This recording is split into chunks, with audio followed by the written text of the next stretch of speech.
This is an example for a work done by a constant force on an object in XY plane. As you can see in the diagram, the force F has two components in XY plane, an X component of 5 newtons and a Y component of 2 newtons here in an XY plane. This is Y axis and this is the X axis. And also the displacement has two components, one along the y-axis and one along the x-axis. So delta x with 2 meters and delta y with 3 meters.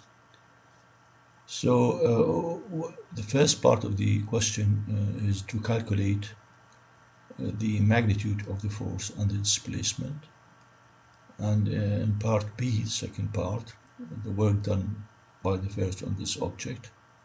And in part C, you get to find the angle between the force and the displacement. To solve this problem, simply the first part, we have just to put in the given information.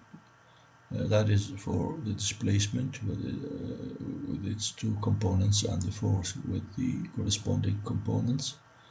This part is easy. You just apply the Pythagorean theorem for the force with the two components here, fx squared plus fy squared, and then take the addition of these two and the square root of them. You're going to get 5.39 newtons for the magnitude of the force. Similarly, for the magnitude of the displacement, simply square the delta x squared plus delta y squared, and then take the square root. You're going to get 3.6 meters. For part B, to get the work done by the force on the particle, you have to apply the definition or the relation of the work. That is F dot delta R.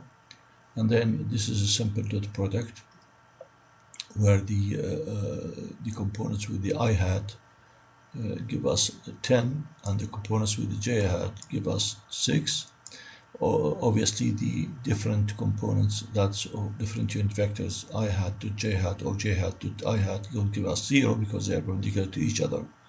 So the result for the work is 16 joule. That is a positive work. The positive, it means that there is a gain in the energy of the block as it moves from, as it's displaced under the action of the force from this point up to this point. The third part of the question is to calculate the angle between the force. Simply apply this relation. Cosine theta is equals the dot product of the two vectors divided by their magnitudes. And as we obtain the magnitudes in part A, we substitute that in the denominator. And the dot product, we got it from part B. When you get this division, you get a cosine theta of 0.826. That's for the angle of 34.3 degrees. When you take the cosine inverse of this value, simply this is the answer. This is a simple case to apply the definition of the work for a force, for a constant force. When the angle between the force and displacement is 0, this is the easiest part of it, then the magnitude of the force F is going to be constant all the way while the object is displaced from x1 to x2. So in this case, if the question gives you this diagram or this graph, you simply get the work by the area under the curve, that is this area, as long as the object is going to move or to be displaced from x1 to x2. That is simply This is simply the work is F sub x delta x, as long as F sub x equal F, because theta is 0. So if cosine theta, when theta is 0, it means F sub x equal to F.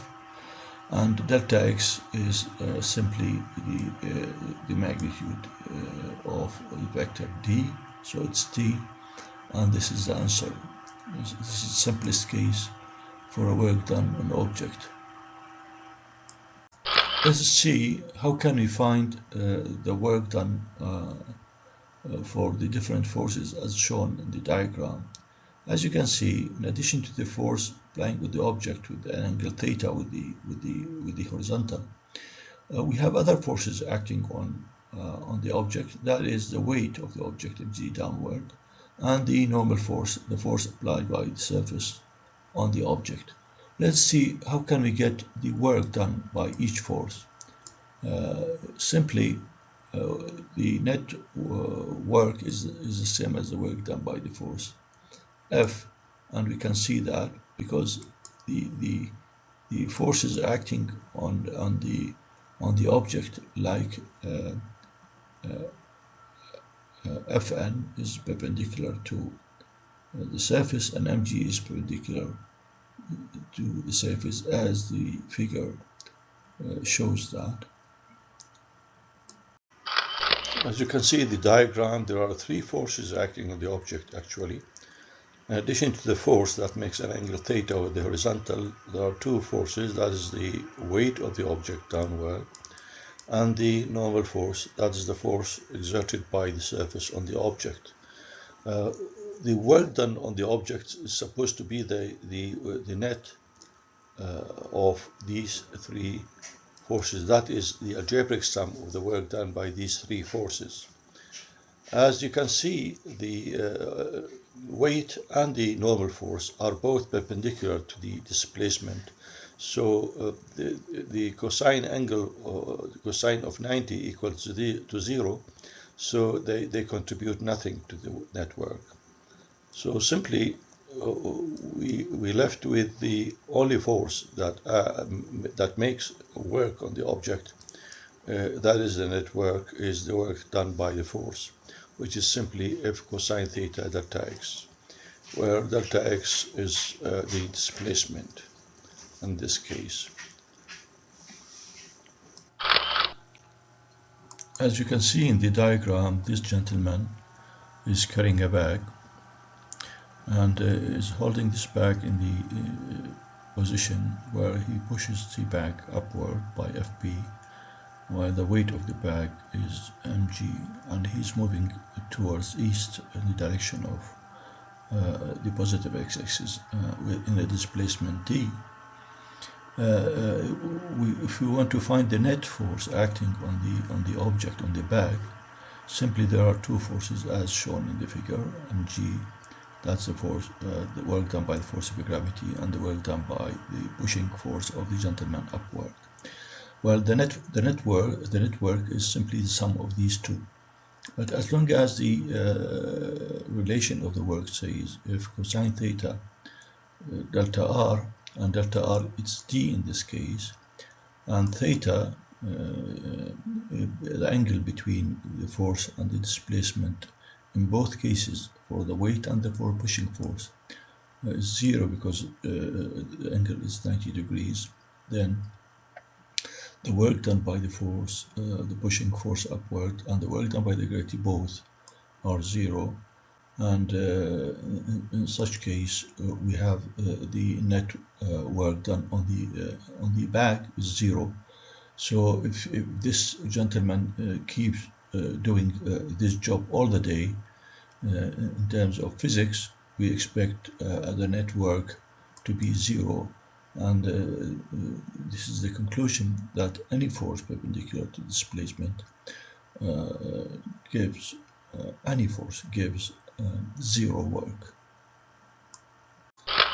The question, what about if you have a circular motion of an object and there is a centripetal force acting on that object, like the case with the satellite moving around the Earth?